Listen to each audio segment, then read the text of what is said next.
চন্দ্রকোনায় শস্য বীমা টাকার দুর্নীতির অভিযোগ সামনে আসছে। কৃষকরা জানাচ্ছেন তারা এই প্রকল্পের টাকা পাননি এবং এই নিয়ে কিন্তু ক্ষোভ উগরে দিয়েছেন তারা। আপনাদের জানিয়ে রাখবো, চন্দ্রকোনায় শস্য বীমা টাকায় দুর্নীতির অভিযোগ উঠছে এমনটাই জানা যাচ্ছে এবং কৃষকরা জানাচ্ছেন যে তারা এই প্রকল্পের টাকা পাননি। বিস্তারিতভাবে কথা বলবো, টেলিফোন লাইনে রয়েছে প্রতিনিধি মধুসূদন ভট্টাচার্য। মধুসূদন, কি অভিযোগ তুলছেন কৃষকরা?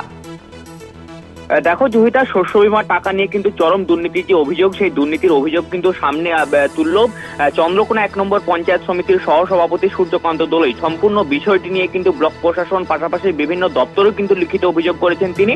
দেখো, মূলত যেটা অভিযোগ যে অনেক কৃষকেরই কিন্তু জমি নেই, অথচ তারা কিন্তু যে বাংলা শস্য বীমার যে টাকা, সেই টাকা কিন্তু পেয়েছেন।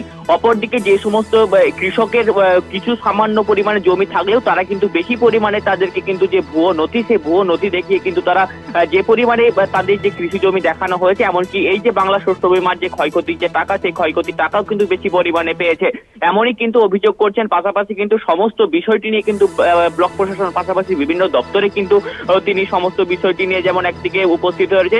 দেখো, যেটা জানা যাচ্ছে যে ভুয়ো নথি দেখিয়ে কেউ 7,000 আবার কেউ 10,000 টাকা পর্যন্ত নিয়েছে।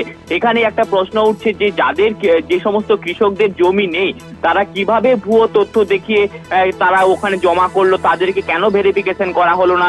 সম্পূর্ণ বিষয়টি যখন বাংলা শস্য বীমার যে টাকা, এই পোর্টাল যখন তারা যখন ওপেন করে, সেখানে যখন তথ্য আপলোড করে, সেক্ষেত্রে তাদের কেন ভেরিফিকেশন? এই সমস্ত যাবতীয় যে প্রশ্ন, সেই প্রশ্ন কিন্তু ইতিমধ্যে কিন্তু উঠতে শুরু করেছে। সম্পূর্ণ বিষয়টি নিয়ে কিন্তু বিজেপির পক্ষ থেকেও কিন্তু একই রকম অভিযোগ করা হচ্ছে যে তারাও খুব শীঘ্রই সম্পূর্ণ বিষয়টি নিয়ে প্রশাসনের দ্বারস্থ হবে বলে কিন্তু জানা গিয়েছে।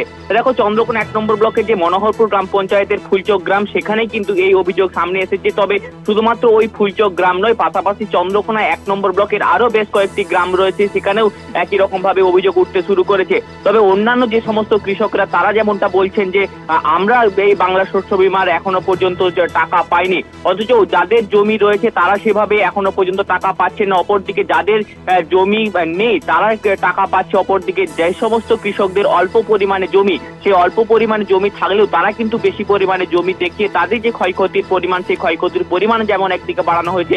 সম্পূর্ণ বিষয়টি নিয়ে কিন্তু এখন চরম একটা দুর্নীতির যে অভিযোগ, সেই দুর্নীতির অভিযোগ সামনে এনেছে তৃণমূলেরই চন্দ্রকোনা 1 নম্বর পঞ্চায়েত সমিতির সহসভাপতি। ধন্যবাদ জানাবো তোমাকে মধুসূদন।